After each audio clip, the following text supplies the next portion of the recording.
और आइए अब आपको राजनीतिक गर्मी वाले शास्त्र से कैसे 2024 की बिसात सजी है रिपोर्ट के द्वारा समझाते हैं। राजधानी दिल्ली में प्रचंड ठंड के बीच बीजेपी का महामंथन जारी है। वही महामंथन जिसे 2024 में मोदी विरोधी गुट को ठंडा करने की रणनीति बनाई जा रही है।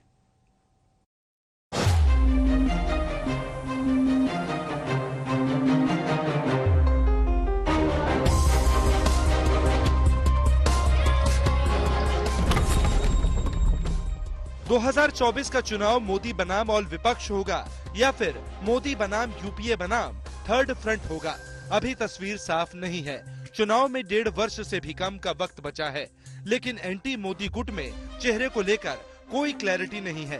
कंफ्यूजन ही कंफ्यूजन है। मतलब 2024 में मोदी के खिलाफ राहुल गांधी चेहरा होंगे, ममता बनर्जी होंगी, नीतीश कुमार होंगे या कोई और, अभी बहुत कंफ्यूजन है। लेकिन बीजेपी की लाइन एकदम क्लियर है, चेहरा नरेंद्र मोदी होंगे और सीटें भी 350 से ज्यादा जीतेंगे। आज भारत के गांव हो या शहर, गरीब हो या मिडिल क्लास, किसान हो या श्रमिक, सभी की पहली पसंद भाजपा है।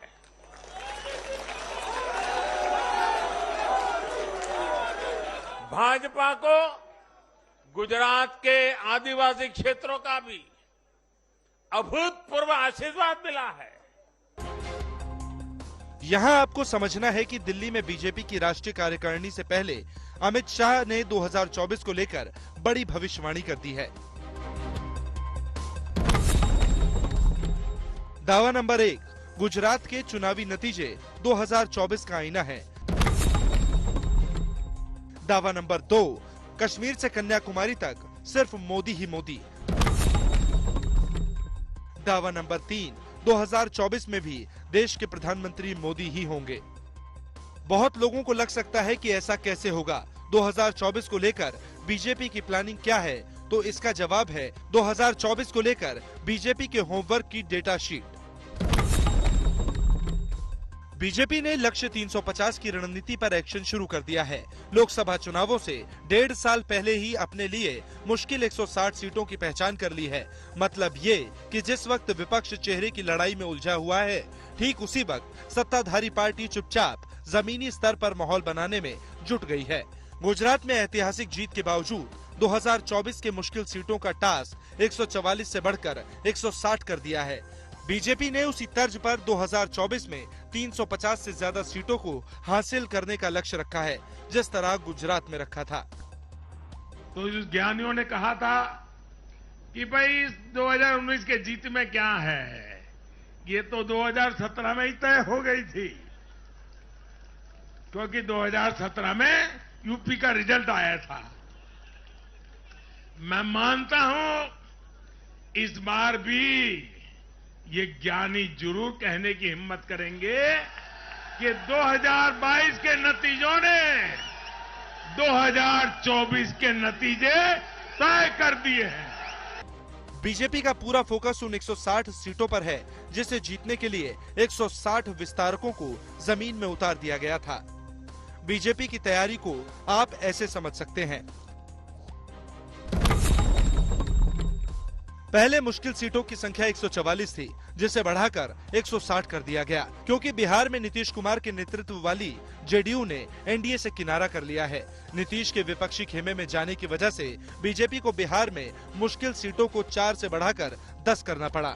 ये 10 सीटें हैं नवादा, वैशाली, वाल्मीकि नगर, किशनगंज, कटिहार, सुपौल, मुंगेर, झांझापुर, गया और पूर्णिया। इसी तरह महाराष्ट्र में पार्टी का समीकरण थोड़ा गड़बड़ाया है।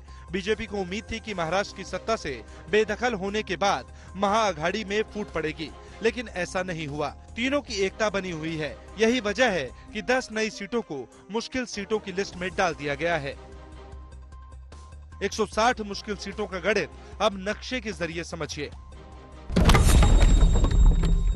जिन सीटों को मुश्किल की लिस्ट में रखा गया है, उसमें पंजाब में 1, जम्मू कश्मीर में 3, उत्तर प्रदेश में 16, मध्य प्रदेश में 1, बिहार में 10, छत्तीसगढ़ में 2, झारखंड में 2, महाराष्ट्र में 16, बंगाल में 24, केरल में 18, आंध्र प्रदेश में 24, कर्नाटक में 2, तमिलनाडु में 5, उड़ीसा में 13 और तेलंगाना में भी 13। बड़ी बात तो यह है कि 160 सीटों की रिपोर्ट तैयार होगी।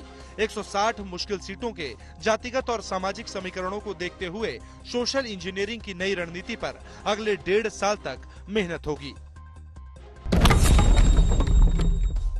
और तो और 160 सीटें जीतने के लिए लोगों का एक ग्रुप बनेगा, वही ग्रुप जिसका पीएम मोदी, गृह मंत्री अमित शाह और नड्डा से संवाद कराया जाएगा। यहाँ तक कि 160 मुश्किल सीटों में 40 सीटों पर मोदी की बड़ी रैलियां होंगी। वैसे ही मोदी की रैलियों का स्ट्राइक रेट बहुत अच्छा है। वहीं दूसरी तरफ 2024 से पहले राजनीतिक यात्राओं का दौर शुरू हो गया है। आखिर दिल्ली में मोदी के छोटे रोड शो का मतलब क्या है, समझिए। बीजेपी के लिए 2024 में भी मोदी का मैजिक चलेगा। मिशन 350 का दिल्ली से शंखनाद हो गया।